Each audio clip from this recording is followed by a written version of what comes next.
my worst fear right now is that he is going to bond with this girl who's going through something similar.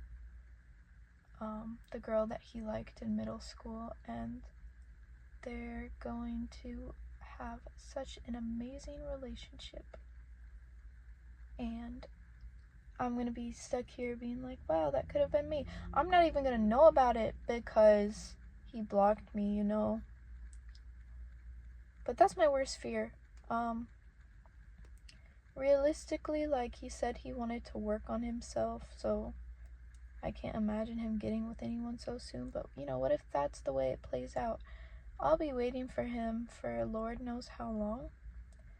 Because this dude was, like, the love of my life. And I know that's so corny to say at 19, and I don't know what my future's gonna look like. And what my friend has been telling me, which frustrates me so much, by the way, is that it will just take time. Time will pass, you'll move on, you'll find the one for you. He was the one for me, and I screwed it up. Okay, so a couple months ago I broke up with him because I was depressed. I still am depressed, but it was pretty bad. I was starving myself, and then I gained a bunch of weight back, and I was doing horribly mentally, and I was engaging in bodily harm and drugs and stuff like that, and I was distancing myself from him. And then I broke up with him because my family was telling me, like, oh, you guys are gonna break up anyways, you know, like, it's just a high school relationship. I want to marry him, and I stayed here. I stayed in Ocala, not because of him specifically, but, you know, I found a place where I'll pay $400 a month as a roommate. And one of my roommates is a dude who I'm literally forced to be with 40 hours of the week. 11 years older than me, by the way. I see him as a big brother. 11 years older than me. And Dylan always had an issue with me being friends with him. He's always had, like, an issue with me being friends with men in general. And, you know, I thought we worked through it. But, yeah. Anyways, I texted him, like, about a week and a half, 2 weeks ago. I was like, hey, can we try and work things out? He reached back a day after. He was like, yeah, let's talk. So he came over to my house and we talked, and he was like, if we take things slowly, if we start off as friends, you know, we can get back together when our mental health is better, if we feel like we like each other again.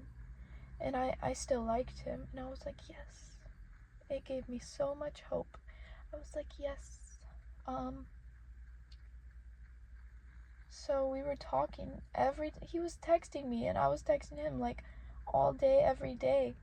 We were texting each other good night. And I got to see him, like, 3 days ago. We were talking for an hour and a half after my shift in the back of his car. And I was yapping, and he was smiling and laughing, and I was smiling too. And I gave him a hug, and he had to leave. He said, my mom wants me home by 11, so I gotta go. I was like, okay. I was seeing him check his phone for the time every so often, and it was killing me inside a little bit, low-key. So I gave him a hug, and I really wish I told him how much I loved him and how much he means to me, and I didn't. And, like, I think yesterday or maybe 2 days ago, I don't know, my time's messed up because I'm just trying to sleep all day. He told me, hey, I can't do this, and I'm sorry, but your living situation makes me really uncomfortable. I'm not scared of you cheating on me or whatever, but I just can't do this. And, you know, my roommate gives me very solid advice, because, you know, he's freaking 30, and he's been in relationships, and he was like, you know, the most adult thing you can do is just accept it. So I did the adult thing. And now I really wish I hadn't. And I wish I begged him to stay. And I don't know if that would have changed anything, but I love this guy so much. And I still love him. And I'm talking to my friend Sears, and all Sears says is, you'll move on. You'll find someone for you. Like, how can you say that right now?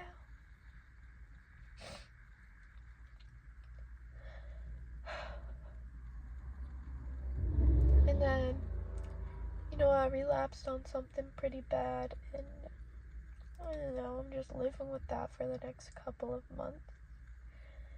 And, I don't know, I'm just waiting. I'm sending texts to Dylan's phone, being like, I love you so much, and I'm so sorry for being a bad girlfriend.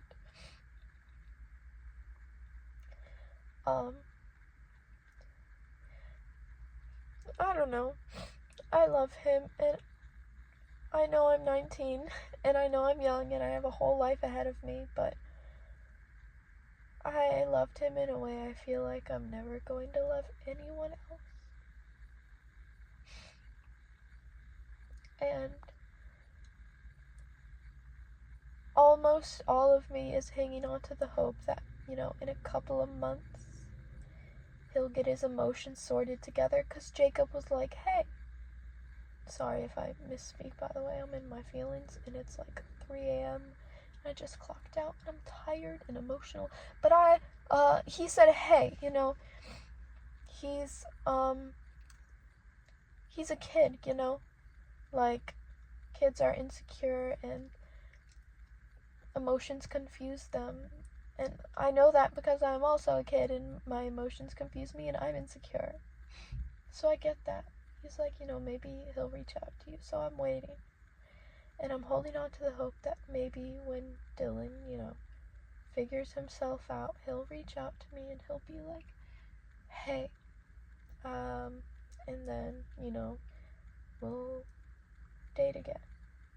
And I'll marry him someday. And we'll have a family someday. But I really don't know if that's gonna happen. And my life doesn't revolve around him. It never has. And I know it's not healthy to do that in a relationship, so I never want myself to get to that point with anyone. But I think about him every day, every hour. I write poems about him. I write letters to him that he's never gonna read. I just don't know what to do. I love him so much, and I feel like he just wants to forget me. And I wish I got into an accident where I'd either be donezo, gone, or I'd get hit in the head so hard that I just forget everything, because I feel like those are the only two solutions right now. And I don't want to love anyone else. I really don't. He brought me so much comfort, security, safety. He was the most loyal person ever, let me tell you. He was obsessed with me, and he recognized that it wasn't good after we broke up, and he told me that. He was like, I want to get better, and I get that, but now I feel like the roles are reversed, and I feel like I'm obsessing over him now that he's really gone. I just want to kiss him again, and I just want to hold him. He's so warm all of the time. He's so warm. I don't know what to do. I feel pathetic. That's what I feel like. I feel pathetic. Girl, I'm gonna save up for a car, and I'm gonna save up my money, and I'm gonna get my own place someday. Like,